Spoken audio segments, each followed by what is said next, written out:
राधे राधे सभी को। तो welcome back to my YouTube channel. आज मैं आपको इस वीडियो में बताऊंगी कि जया एकादशी अपने लड्डू गोपाल के साथ कैसे मनाए, मेरी दिनचर्या क्या होती है एकादशी के दिन, और मैं कहाँ कहाँ जोत लगाती हूँ, किसकी पूजा करती हूँ, ये सारी चीजें मैं आपसे शेयर करूंगी। तो आइए स्टार्ट करते हैं। तो मैं 5 बजे उठ चुकी हूँ। उठते ही मैं अपनी रसोई में आती हूँ और अग्नि देवता का दर्शन करती हूँ, उन्हें प्रणाम करती हूँ और थोड़ा सा गर्म जल का सेवन करती हूँ। तो आज जया एकादशी है, तो पूजा पाठ का जो शुभ मुहूर्त है वो मैंने आपको वीडियो में बता रखा है, वो सुबह का ही है, 5:30 बजे के बाद का। तो मैंने फटाफट से गर्म पानी पी के स्नान कर लिया है और मैं नहाकर आ गई हूँ। फिर मैंने ये मंदिर की थाली जो है रेडी कर ली है, क्योंकि आज साथ में शनिवार भी है और मैं मंदिर जाने वाली हूँ और आज मम्मी ने रखा है व्रत, तो साथ में मम्मी भी जाएंगी। हम दोनों सासू बहू ऐसे ही पूजा करती हैं, जैसे मम्मी करती है वैसे ही मैंने भी सीख लिया, क्योंकि बच्चे बड़ों से ही सीखते हैं। तो आ गई हूँ मैं अपनी वृंदा सखी के पास। तो आज तो वृंदा सखी को जल नहीं देना है, क्योंकि उन्होंने भी फास्ट रखा है भगवान विष्णु के लिए। तो मैंने उनकी पूजा आरती कर ली है। यहाँ पर जो पेड़ हैं वो तुलसी जी के भी हैं और बेलपत्र के भी हैं और शमी के पेड़ के भी हैं। ये शमी के पेड़ की मैं आरती कर रही हूँ। तो जो सबसे पहले मैं अपनी वृंदा सखी की पूजा आरती करती हूँ, चाय वगैरह कुछ भी नहीं लेती हूँ, पहले मैं पूजा पाठ ही करती हूँ। उसके बाद मैंने वृंदा सखी की पूजा आरती कर ली है और जोत जलाते समय मैंने उसमें हल्दी डाली है। आप भी जरूर डालिएगा, पीली हल्दी आपको उसमें डालनी है जोत में, तभी उनकी जोत जलानी है। इससे वृंदा सखी बहुत प्रसन्न हो जाती हैं और वृंदा सखी प्रसन्न है तो फिर हमारे विष्णु भगवान भी बहुत प्रसन्न है। उसके बाद मैंने सूर्य देव को अर्घ दे दिया है। ये 5:30 बजे के बाद का टाइम है, इसीलिए थोड़ा सा अंधेरा दिख रहा है। हमें पूजा आरती सुबह सुबह ही करनी चाहिए और मुहूर्त के टाइम पे करनी चाहिए। तो इस तरीके से मैं परिक्रमा भी करती हूँ सूर्यदेव की। सूर्यदेव को जरूर अर्घ दे, अगर आप पूजा पाठ नहीं करते हो, लेकिन सूर्यदेव को जरूर अर्घ दे चावल डाल के। लेकिन एकादशी के दिन चावल नहीं डालने हैं, क्योंकि एकादशी पर चावल कहीं पे भी यूज नहीं होता है। तो फिर मैंने मंदिर की थाली रेडी भी कर ली थी, आपको मैंने दिखाया था। और फिर मैं चल दी हूँ मंदिर में। मैंने ये लोटा जल ले रखा है, साथ में मम्मी भी जाएंगी। और मैंने दहलीज को प्रणाम किया है, सबको करना चाहिए, क्योंकि दहलीज पर हमारे जो पितर हैं वो रहते हैं सुबह सुबह। और फिर लोटे में जल जरूर उन्हें देना चाहिए, पितरों को जल देना चाहिए। दोनों दरवाजों के साइड में हमें जल जरूर देना चाहिए। इसमें ये नहीं है कि आपको स्नान ही करना है, आप बिना स्नान करे भी दे सकते हैं। तो फिर मैं निकल ली हूँ मंदिर की तरफ, बहुत अंधेरा है, आप देख रहे हो। फिर ये है नीम का पेड़। नीम के पेड़ में शीतला माँ वास करती हैं, वो हमारी कुल देवी हैं। तो मैं उनको रोज जल देती हूँ, समर्पित करती हूँ और उनके पैर छूती हूँ। ये है चौराहे वाली माँ। चौराहे वाली माँ को हमें जरूर जल समर्पित करना चाहिए, क्योंकि वो ही हमारे रास्ते खोलती हैं। और ये है पीपल का पेड़। पीपल के पेड़ की हमें जरूर पूजा करनी चाहिए, क्योंकि पीपल के पेड़ में हमारे पितरों का वास होता है। मैंने उन्हें जल समर्पित कर दिया है, दूध समर्पित कर दिया है। और फिर आ गए हैं हम शनिदेव मंदिर में, वो भी पास में ही है। तो मैंने शनिदेव की भी पूजा आरती कर ली है, क्योंकि शनिवार को मैं हमेशा शनिदेव की पूजा आरती करती हूँ। इससे हमारे शनिदेव बहुत प्रसन्न रहते हैं और अपनी कृपा दृष्टि हम पर बनाए रखते हैं। तो जरूर उन्हें तेल समर्पित करना चाहिए, उन्हें गुड़ और काली दाल और साथ में काला कपड़ा भी समर्पित करना चाहिए। आपके कभी भी काम नहीं रुकेंगे। शनिवार के दिन जरूर जाइएगा, चाहे एक टाइम जाएं, लेकिन शनिदेव के जरूर दर्शन कीजिएगा। और पूजा करते समय शनिदेव से आंखें नहीं मिलानी है, गर्दन हमेशा नीचे ही रखनी है। तो इस तरीके से मैंने उनकी पूजा आरती कर ली है और उनके जो चरणों का तेल है उसका टीका हमने लगा लिया है, और वो भी जरूर लगाना चाहिए। आ गए हैं हम शिव मंदिर में शिव पूजा के लिए, क्योंकि शिव मंदिर भी पास में ही है। तो मैंने अपने शिव भगवान को दूध समर्पित कर दिया है, जल समर्पित कर दिया है। जया एकादशी के दिन शिव पूजा बहुत महत्व है। जैसे कि जल में काले तिल डालकर और गुड़ डालकर उन्हें स्नान कराया जाए, इसका बहुत महत्व बताया है। इसलिए मैं शिव मंदिर में आई हूँ। वैसे भी मैं आती रहती हूँ मंदिर में, जैसे कि पापा को लेट जाना होता है या फिर कोई काम नहीं रहता है सुबह सुबह, तो जैसे कपड़े वगैरह नहीं धोने होते हैं तो फिर मैं मंदिर चली जाती हूँ, थोड़ा सा बिजी हो जाती हूँ ना, काम रहता है तो फिर मैं नहीं आ पाती हूँ। लेकिन वैसे मैं ज़्यादातर जाती हूँ और मैंने शिव भगवान की पूजा अर्चना कर ली है। मैं शिव भगवान को बहुत मानती हूँ, वो मेरे इष्ट देव हैं।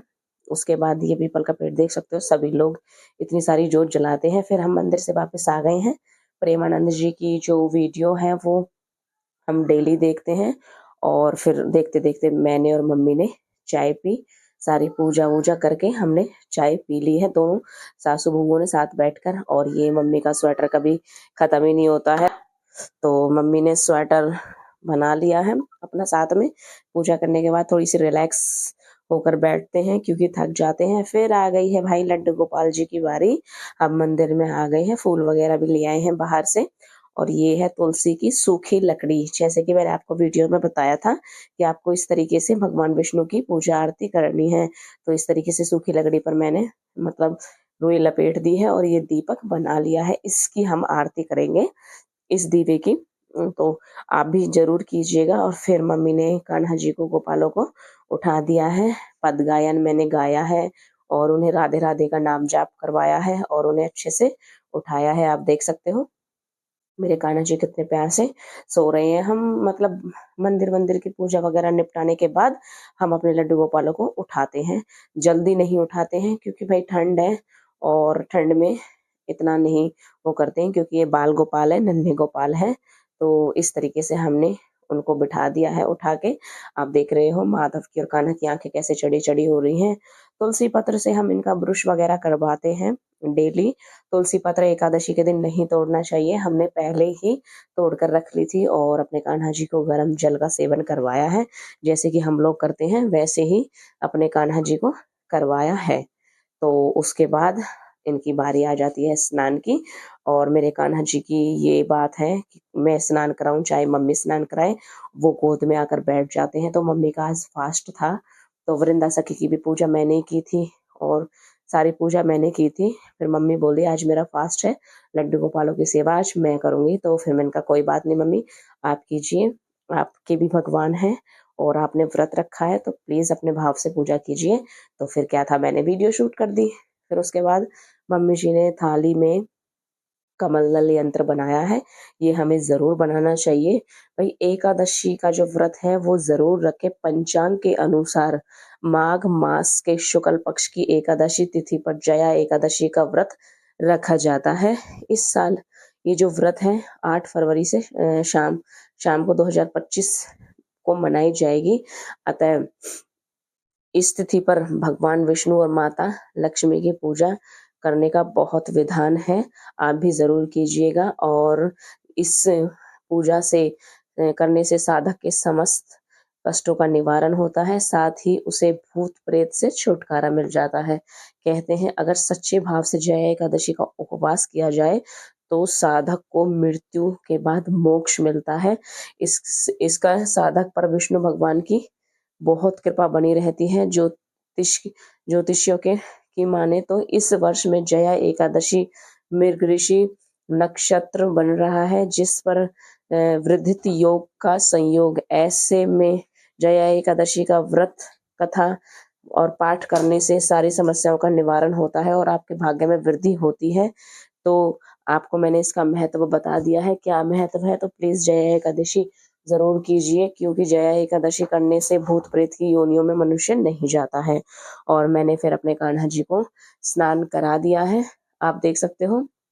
और साथ में है विष्णु भगवान।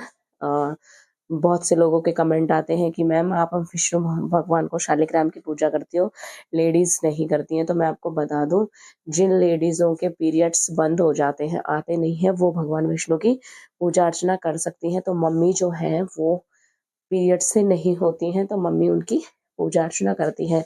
तो मैंने अपने दोनों बाबुओं को कपड़े पहना दिए हैं और जल में हल्दी डालना बिल्कुल भी ना भूलिएगा। आप पीली ड्रेस भी बना सकते हो, भगवा कलर की ड्रेस भी बना सकते हो। मेरे कान्हा जी को ये वाली ड्रेस पहनी थी, ये न्यू ड्रेस है, तो मैंने अपने कान्हा जी को न्यू ड्रेस पहना दी है।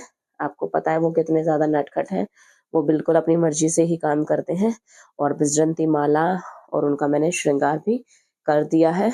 आज थोड़ी सी मेरी तबीयत ठीक नहीं है, मेरा जो फीवर है वो कम नहीं हो रहा है। जैसे कि मतलब सुबह सुबह ठीक रहती हूँ, शाम के टाइम फीवर हो जाता है, तो आवाज़ भी थोड़ी सी आपको चेंज लग रही होगी, लेकिन कोई नहीं, श्री जी की कृपा से सब कुछ चलता है। और फिर मैंने घर पे आकर भी महादेव जी की पूजा कर ली है, क्योंकि हमारे जो शिवलिंग हैं हम उनकी भी पूजा करते हैं, मंदिर में भी करके आते हैं और घर पे भी करते हैं। हमारी बहुत पूजा हो जाती है, बहुत सारी ज्योत लगा देते हैं हम लोग।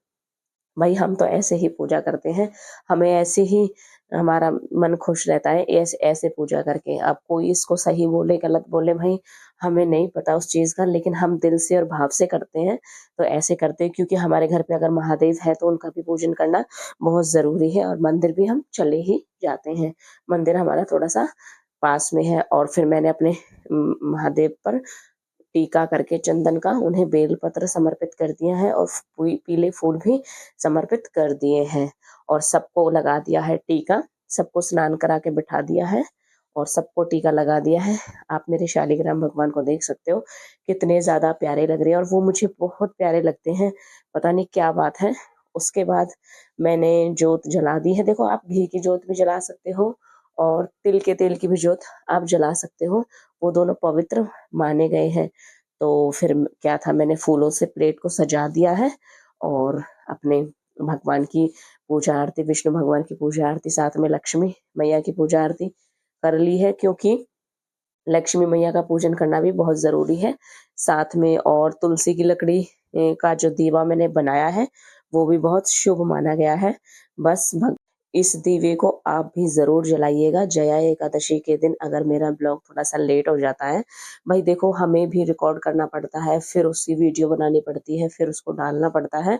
तो आप अगर शाम के टाइम वीडियो देख रहे हो, तो प्लीज़ आप भी ये दीपक ज़रूर जलाइए। मैंने पहले ही ये वीडियो डाल दी थी, ये तुलसी वाली दीपक की, कि ताकि जो कृष्ण भक्त हैं और जो भी पूजा पाठ करते हैं, उनको ये वीडियो पहुंच जाए और वो इस तरीके से पूजा आरती कर ले। मैं सबकी मदद करना चाहती हूँ, क्योंकि इसका बहुत ज़्यादा महत्व है। फिर मैंने थोड़ा सा भजन कर लिया, कीर्तन कर लिया, तालियां बजा बजा के। उसके बाद मैंने भगवान की कथा सुनी, एकादशी की, जया एकादशी की कथा हमें ज़रूर सुननी चाहिए। देखो, मैं फास्ट नहीं रखती हूँ, लेकिन पूजा पाठ मैं सारी करूँगी, जैसे भी मुझे करनी होती है। फास्ट मम्मी रखती हैं, तो मम्मी ने हाथ में फूल लेके चावल नहीं लेने हैं, और संकल्प लिया है कि मैं आज व्रत रख रही हूँ, और मैंने भजन कीर्तन कर लिया, मतलब सारी चीज़ें मैं कर लेती हूँ, बस फास्ट नहीं रखती हूँ। जब भगवान की कृपा होगी तब वो भी हम कर लेंगे। और फिर अपने कान्हा जी को तैयार वगैरह करके दूध वगैरह पिला दिया है। देखो, घर का काम मैं बाद में करती हूँ, पहले मैं अपने भगवानों को नहलाना धुलाना, पूजा पाठ और जो भी खाना पिलाना है वो मैं खिला देती हूँ। सुबह सुबह का नाश्ता मैं ज़रूर करा देती हूँ। और एकादशी के दिन आप भगवान को पीले कलर की चीज़ों का भोग लगाइए, जैसे कि कोई फल है, लड्डू हैं, बूंदी हैं, जो भी हैं। और फिर मैंने भगवत गीता का एक पाठ किया, और मम्मी को भी सुनाया भगवत गीता का पाठ। और उसके बाद मैंने भगवत गीता का पाठ करने के बाद मैं भगवत गीता का पाठ रोज करती हूँ। जब ब्रह्म मुहूर्त वाली वीडियो बनाती थी तब भी करती थी, और अब भी करती हूँ, क्योंकि मुझे पूरी पढ़नी है और जानना है कि उसमें क्या है। उसके बाद मैंने माला जाप कर ली है, जो कि जोत लगे लगे ही मैं ये सारी चीज़ें कर लेती हूँ। देखो, आप बाद में भी कर सकते हो, उसमें कोई दिक्कत नहीं है, लेकिन मैं तो सबसे पहले अपने भगवानों की पूजा आरती सारी चीज़ करती हूँ, उसके बाद ही घर का काम करती हूँ। क्योंकि घर का काम तो भाई हमेशा रहेगा, सारी ज़िंदगी रहेगा, और मम्मी को कोई प्रॉब्लम नहीं होती है कि लेट करो, जल्दी करो, वो उनको सिरदर्दी नहीं रहती इस चीज़ की। बस मम्मी ये चाहती है कि मेरी बहू पूजा पाठ करे और मतलब भक्ति की लाइन पर चले। फिर मैंने दामोदर अष्टकम का पाठ भी कर लिया है, और आरती वगैरह गा ली है, और लक्ष्मी चालीसा, विष्णु चालीसा, मतलब जो भी है वो मैंने सारी चीज़ पढ़ ली है। एकादशी के व्रत वाले दिन मैं ये सारी चीज़ें ज़रूर पढ़ती हूँ। उसके बाद मैंने अपने रसोई को बिल्कुल साफ-सुथरा कर दिया है, झाड़ू पोछा करके सब चीज़ सारी चीज़ कर ली हैं, क्योंकि घर को बिल्कुल साफ और स्वच्छ करके उसके बाद ही मैं अपने कान्हा जी का भोग बनाती हूँ। जिसको प्याज़ लहसुन वाला खाना खाना होता है वो मैं पहले ही बना देती हूँ। उसके बाद मैं झाड़ू पोछा करती हूँ, सारी चीज़ की सफाई कर देती हूँ। फिर मैंने अपने भगवानों को का मतलब भोजन बनाती हूँ, बिल्कुल साफ रसोई करके। तो इस तरीके से मैंने अपने घर का सारा काम खत्म कर लिया भाई। घर का हमारे कोई मेड नहीं लगी हुई है, सारा काम हमें ही करना पड़ता है, यानी कि मुझे ही करना पड़ता है। भाई बहुत मेहनत लगती है वीडियो में। प्लीज़ वीडियो को ज़रूर लाइक कीजिएगा, चैनल को सब्सक्राइब कीजिएगा। थोड़ी बहुत भी मेरी वीडियो आपके लिए यूज़फुल हो तो प्लीज़ ज़रूर उसको सपोर्ट कीजिएगा, क्योंकि आप देख रहे हो कि हर काम मुझे ही करना पड़ता है। तो थोड़ा बहुत तो आप सपोर्ट कीजिए मेरी वीडियोस को। फिर क्या था, सारा घर का काम खत्म करने के बाद आ गई हूँ रसोई में, और फिर मैंने अपने कान्हा जी के लिए भोग बनाया है। मैं अपने कान्हा जी के लिए भोग अलग से बनाती हूँ, मतलब प्याज लहसुन वाला खाने में नहीं बनाती, बिल्कुल अलग से साफ सुथरा सब कुछ करके। और मैंने बना दिए ये दूध के जवे, और साथ में पराठे बनाऊंगी, पूड़ी भी बना लेती हूँ, पराठे भी बना लेती हूँ। जो मेरे कान्हा को खाना होता है ना, वही मेरे मन में चल जाता है और मैं वही बना देती हूँ। और दूध के जवे, ये जो जवे हैं हमने खुद हाथ से तोड़े हैं, और दूध हमारे घर का है ही, गाय का दूध। तो इस वजह से हम लोग अपने कान्हा जी को इसी तरीके का भोजन खिलाते हैं, ज़्यादा फास्ट फूड वाली चीज़ें नहीं खिलाते हैं, चाहे बेशक से वो बाहर की हो चाहे घर की हो, अच्छी चीज़ ही खिलाते हैं। तो अपने कान्हा जी को मैंने लगा दिया है भोग इस तरीके से जया एकादशी के दिन। तो इस तरीके से मैंने जया एकादशी के दिन पूजा की है और अपने कान्हा जी की इस तरीके से सेवा की है। आप भी कमेंट में ज़रूर बताइएगा कि आपने अपने लड्डू गोपाल की सेवा कैसे की है। आप भाव रखिए और सेवा कीजिए। भगवान को जैसी सेवा करवानी होती है ना अपने भगत से, वो वैसी ही करवा लेते हैं, खुद ही करवा लेते हैं। इसमें डरने की जरूरत नहीं होती, हमसे ये नहीं होगा, हमसे वो नहीं होगा। भाई सब कुछ होता है, भाव रखिए, सब कुछ होता है। और प्लीज जरूर बताइएगा आपको मेरा ब्लॉग कैसा लगा। श्री राधे।